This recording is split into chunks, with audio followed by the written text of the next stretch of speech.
Good morning friends.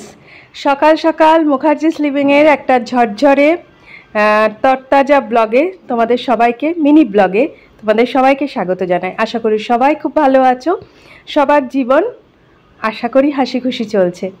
তো দেখো, পুঁই শাক কাটতে বসেছি সকাল সকাল, সবজিপাতি নিয়ে, আর ছেলেকে একদিকে পড়াচ্ছি আর একদিকে সবজি কাটা চলছে। আমাদের এখানে বাজারে সবসময় সব পুঁই ডাঁটা, কলমির শাক সবসময় বাইরের বাজারগুলো অ্যাভেলেবেল হয় না।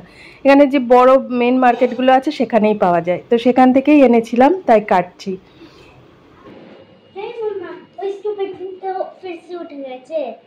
স্টুপিড ধূপ উঠে গেছে আবার, তাহলে বৃষ্টি হবে না? বৃষ্টির আশা হলো না, আমাদের এখানে বৃষ্টি হবে না, তাহলে কি করব? কাঁদবো এবার?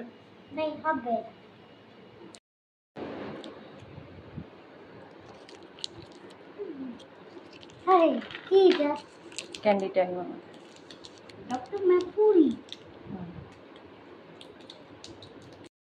তো আজকের দুপুরের রান্না বাড়িতে যে পদগুলো রয়েছে তার মধ্যে রয়েছে উচ্ছে আলুর একটা তরকারি।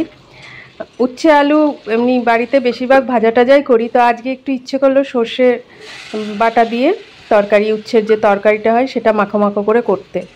মাঝে মাঝে এগুলো খেতে ভালো লাগে, আর উচ্ছের এই বড় বড় উচ্ছেগুলোর কোনো স্বাদ থাকে না, তো একটু তরিবোধ করে করলে ভালো লাগে।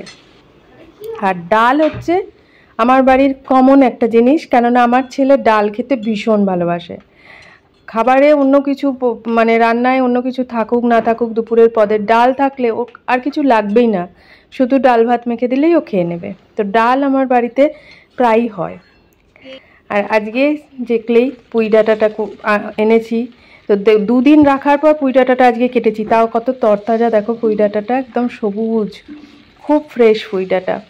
তো পুঁই ডাঁটার জন্য একটু মূলো, কচু সবই ছিল, কুমড়ো, তা পুঁই ডাঁটাটা চচ্চড়ি বসিয়ে দিলাম, আর একটুখানি চালের গুঁড়ো দিয়ে ছোট ছোট কুমড়ো দিয়ে ডালের সাথে খাবো বলেই বড়াগুলো ভেজেছি।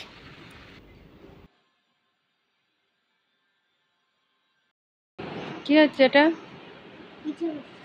এখনো চুলটা আঁচড়াওনি কেন? যাও চুলটা আঁচড়ে নাও, স্নান টান হয়ে গেছে, চুল আঁচড়াওনি কেন? দেখ তো ওইটা চালিয়েছি কেন আমি, ওয়াশিং মেশিনটা মনে পড়ছে না, সুইচটা দিয়েছি কিনা দেখ। চালিয়েছি, চলছে।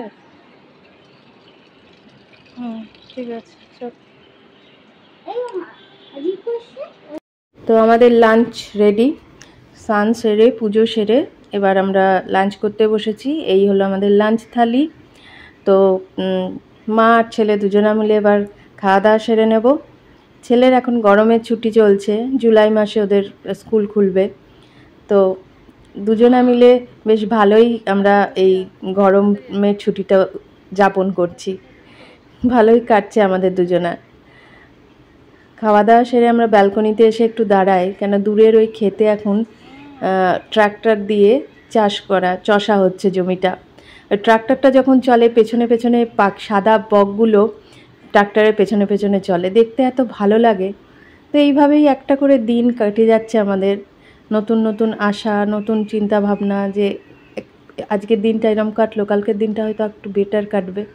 এই ভেবে ছেলের সাথে খুনসুটি করে, ছেলের হোমওয়ার্ক, ছেলের সামার ভ্যাকেশনের একগাদা কাজ, এইসব করিয়ে কেটে যাচ্ছে দিনগুলো। আবার দেখা হচ্ছে নতুন আর একটা ব্লগে।